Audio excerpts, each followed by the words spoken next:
नमस्ते, अभिवादन आपका इनोसेंट इन्वेस्टर के इस नए वीडियो में। दोस्तों, बाजार ने आज एक नेगेटिव क्लोजिंग दी, एक गैप बाजार ने फिल किया। काफ़ी लोगों को उम्मीदें थी कि बाजार जो है गैप फिल करेगी और बाजार ने वही किया। जो लोग इसमें पार्टिसिपेट किए हैं उनको काफ़ी मज़ा आया होगा, क्योंकि जो लोग गैप थियरी पे वर्क करते हैं उनकी एक्यूरेसी 75 से 80% तक हो सकती है बेस्ट के सिनारियो में। और ये जो केस है यहाँ पर 50% के काफ़ी ऊपर सक्सेस रेशियो एमवी होता है। मतलब कि गैप फिलिंग थियरी मिनिमम मेरे हिसाब से जो मैंने आपको डेटा कैलकुलेट करके बताया था वहाँ पर 75% तक थी। कुछ लोग तो 90% भी बोलते हैं, लेकिन जो हम लोगों ने कैलकुलेशन किया था शायद 74% वहाँ पर थी। 50 तो मतलब यहाँ पर चुटकी बजा करके होता है कि दो में से एक केस तो ऐसा होगा एक बाजार गैप फिल करती ही करती है, वो 101% से होती रहती है। और जो लोग यहाँ पर पार्टिसिपेट किए होंगे उनको बहुत मज़ा आया होगा। खैर, इस गिरावट के पीछे अगर दो हथियार को मैं बताना चाहूँ कि दो धारदार हथियार थे जिन्होंने बहुत तकलीफ दी, तो वो दोनों एचडीएफसी बैंक और एचडीएफसी थे। क्योंकि यहाँ पर ये तेज़ी उन्हीं के कारण आई थी, तो ये गिरावट भी लगभग उन्हीं के कारण आई। अन्य भी स्टॉक्स ने भी पार्टिसिपेट किया, खासकर आईटी सेक्टर ने परफॉर्मेंस नहीं दिखाई। अन्य भी स्टॉक्स कुछ हैं जो नहीं चले, मैं आपको उनकी बात बताऊंगा। आज अपनी ट्रेडिंग से रिलेटेड कुछ आपको बात मैं ज़रूर बताना चाहूँगा, क्योंकि ये केस सबके साथ होता है और जब कभी भी आपके साथ ऐसा हो तो वहाँ पर आपको बुरा नहीं फील करना है, बाजार को कोसना नहीं है, क्योंकि बाजार दोस्त ये सबके साथ करती है, मेरे साथ कर रही है, हर किसी के साथ करती है। ठीक है, अब आपको समझाता हूँ। बाजार एक लेवल पे खुलती है, ठीक है। ये लेवल आपको कल की बाजार वाली वीडियो में बताया गया था। इस लेवल की अहमियत आप यहाँ से चेक कर सकते हो। बाजार ने उसको सम्मान देने की पूरी बात ठानी, लेकिन यहाँ पर हम ये डिसाइड नहीं कर पा रहे थे बाजार इसको तोड़कर ऊपर जाना चाहती है, क्योंकि पहली कैंडल ऊपर गई, फिर कैंडल्स नीचे जाने लगी। मोस्ट प्रोबेबली आपको यहाँ पर सेल साइड का ट्रेड ले लेना चाहिए था, ठीक है, अकॉर्डिंग टू लेवल। सेटअप ने भी हमारे बोल दिया भाई साहब सेल साइड का ट्रेड ले लो, ठीक है। तो मैंने बोला क्या, सेल साइड का ट्रेड लेवल के हिसाब से क्यों लेना था, क्योंकि यहाँ पर आपको देख लीजिए लेवल के नीचे दो कैंडल्स आपको क्लोज मिल गई, छोटे टाइम फ्रेम की। ये टाइम फ्रेम आप अपने हिसाब से डिसाइड कर सकते हो। एक्जैक्टली मैं आपको निफ्टी ट्रेडर सेटअप के अपडेटेड वीडियो में समझाऊंगा, ठीक। अब समझिए, हमने यहाँ पर सेल साइड का ट्रेड ले लिया। सेटअप ने भी बिल्कुल सेम सिनारियो बताया कि भाई साहब अभी भी बाजार शॉर्ट करने वाली है, लेवल को सम्मान भी दे रही है, एज आ रेजिस्टेंस वो हमको दिख रहा था, तो मैंने बाजार को शॉर्ट कर दिया। अब मैं अपना स्टॉप लॉस आपको दिखाता हूँ। मेरा स्टॉप लॉस, मैं फ्यूचर्स की बात कर रहा हूँ, और मेरा स्टॉप लॉस कहाँ पर हिट हुआ है, और ये जानना आपके लिए काफ़ी ज़रूरी है। क्योंकि अगर आप इस चीज़ को, जैसे होता है ना कि हम कोई ट्रेड लिए, ठीक है, हम कोई ट्रेड लिए, अगर हम उसमें पार्टिसिपेट कर रहे हैं तो जब अपना खुद का पैसा इन्वॉल्व होता है तो वहाँ पर दिमाग अलग तरीके से काम करता है। कुछ लोग पेपर ट्रेडिंग की बात करते हैं तो वहाँ पर वो चीज़ें आपको कभी मतलब फील नहीं आ पाएंगी। मैं आपको समझाता हूँ, देखिएगा। मैंने सेल साइड का ट्रेड लिया, स्टॉप लॉस मेरा जस्ट यहाँ पर था, ये आप देख रहे हैं, ये वीक आप देख रहे हो। मैं फ्यूचर्स के ट्रेड की बात कर रहा हूँ, ऑप्शन वाला ट्रेड भी मैंने फ्यूचर का ट्रेड एग्जिट हो गया, तो और यहाँ पर मुझे वो कहानी नहीं समझ में आई, फिर मैंने एग्जिट ही कर दिया। नहीं करता तो मेरा फ़ायदा ही होता, लेकिन वही है ना कि जब दिमाग आपके अगेंस्ट चला जाए। लेकिन मैं इस पे बाजार को कभी कोसूंगा नहीं, और ना ही आपको कोई सलाह दूंगा।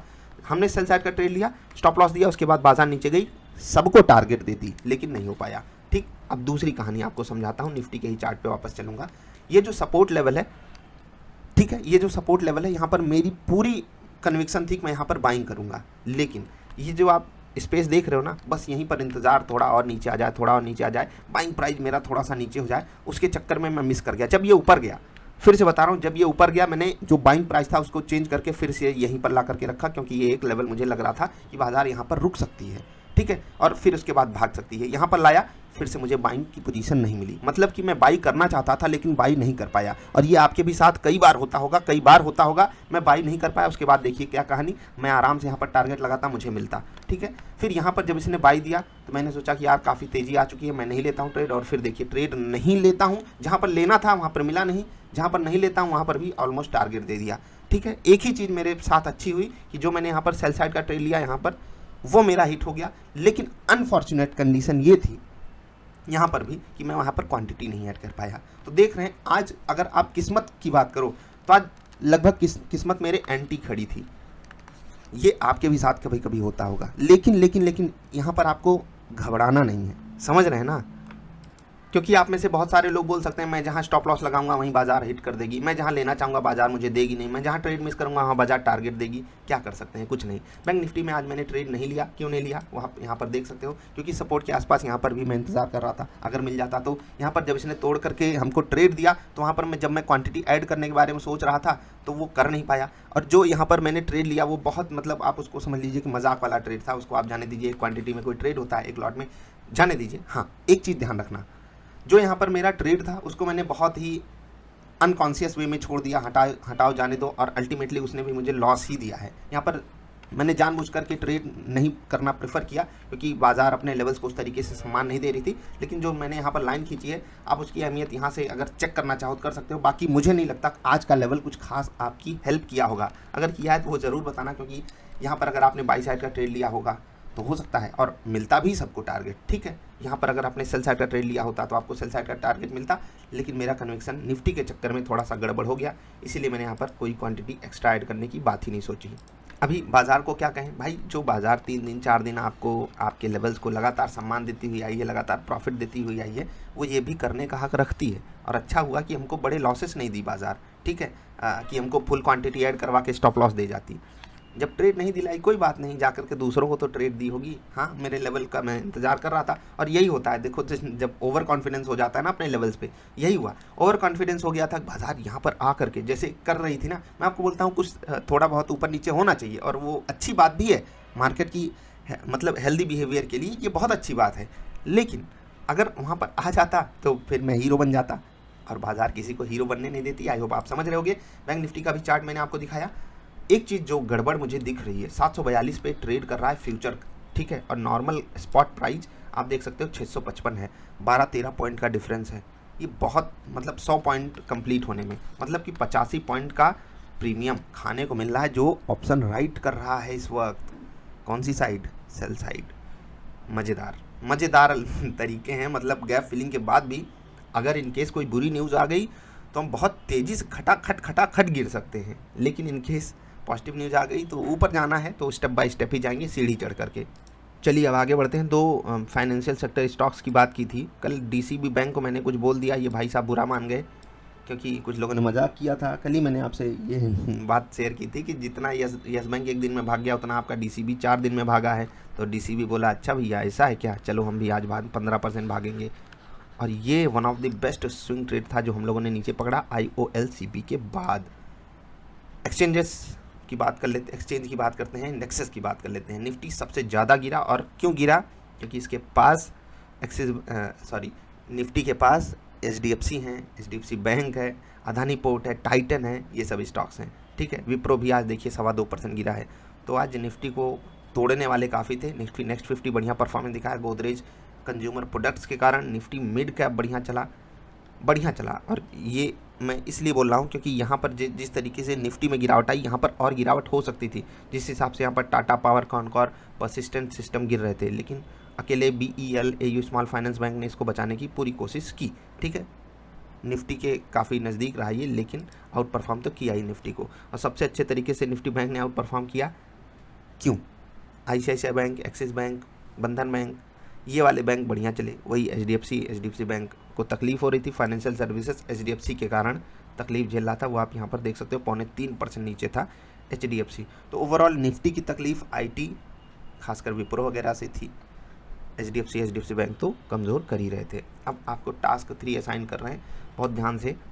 Index Nifty 50, Nifty next 50, Nifty mid cap 50 और Nifty small cap 50। 1 index, 2 index, 3 index, 4 index.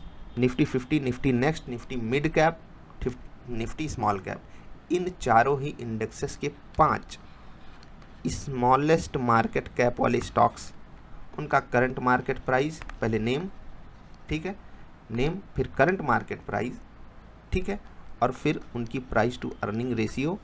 अगर वो प्रॉफिटेबल कंपनी नहीं है, ठीक है, तो उनका क्या आपको लिखना है? जो उनका नेट लॉस हुआ है। अगर उनका आपको प्राइस टू अर्निंग नहीं मिल पाता है, या दूसरे एंगल से बताना चाहूँ वो कंपनी लॉस मेकिंग है अगर, तो उनका नेट लॉस आपको लिखना है, नेट लॉस /PE करके आपको यहाँ पर बनाना है।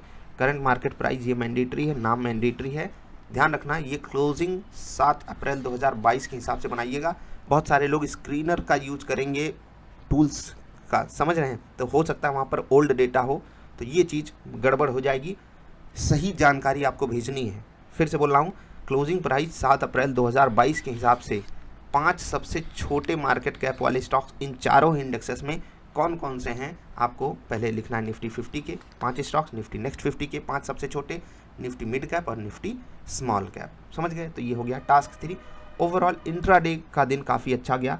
आज ऑप्शन ट्रेडिंग में खासकर आज वैसे भी यार एक्सपायरी थी तो ऑप्शन बायर्स के लिए उतना अच्छा माहौल था नहीं, लेकिन कुछ लोग पैसा बनाए होंगे, ऐसा नहीं है। ठीक है, मैं ये नहीं कह रहा हूँ कि आप पैसा नहीं बना सकते थे आज आप ऑप्शन बाई करके, क्योंकि जिस हिसाब से बाजार चली है ऑप्शन का रेट भी काफ़ी तेज़ी से भागा भी था, लेकिन मैं उसमें पार्टिसिपेट नहीं कर पाया और ये गिला शिकवा रह जाता है। ठीक है, जब पार्टिसिपेट कर लो तो अजीब हो जाए और जब ना करो तो अलग ही लेवल का अजीब हो जाए। चलिए, ये सब सबके साथ होता रहता है, इसीलिए मैंने ये डेटा शेयर किया आपके साथ। अगर आपको याद हो 15-20 दिन पहले यही चीज़ लगातार 2 या 3 दिन हमारे साथ हुई थी, लेकिन पिछले 7-8 दिनों में जिस हिसाब से निफ्टी के लेवल्स ने कारनामा किया है, जिस हिसाब से प्रॉफिट बना है, तो ये सब चीज़ें भी पार्ट ऑफ द गेम है। और जिनका लॉस नहीं होता है स्टॉक मार्केट में, वो कुछ नया सीख नहीं पाते, और यहाँ से हम कुछ नया ज़रूर सीखेंगे, चाहे वो 20, 30, 50 को अच्छे से यूटिलाइज़ करना हो, चाहे कुछ और चीज़ें हों, वो आपको मैं धीरे धीरे करके समझाने की कोशिश करता रहता हूँ। बाकी आप अपने लेवल पे जो सीखते रहते हो ना रियल मार्केट में पार्टिसिपेट करके, वो काफ़ी कमाल की चीज़ें होती हैं, उनको कभी भी अंडर एस्टिमेट नहीं करना चाहिए। अभी के लिए इतना ही। वीडियो पसंद आई तो लाइक कर देना, नहीं पसंद आई तो डिसलाइक कर देना। जल्दी मिलेंगे ढेर सारी अच्छी वाली वीडियोज़ में। रात वाली वीडियो का इंतज़ार कीजिएगा, जल्दी आएगी। नमस्कार।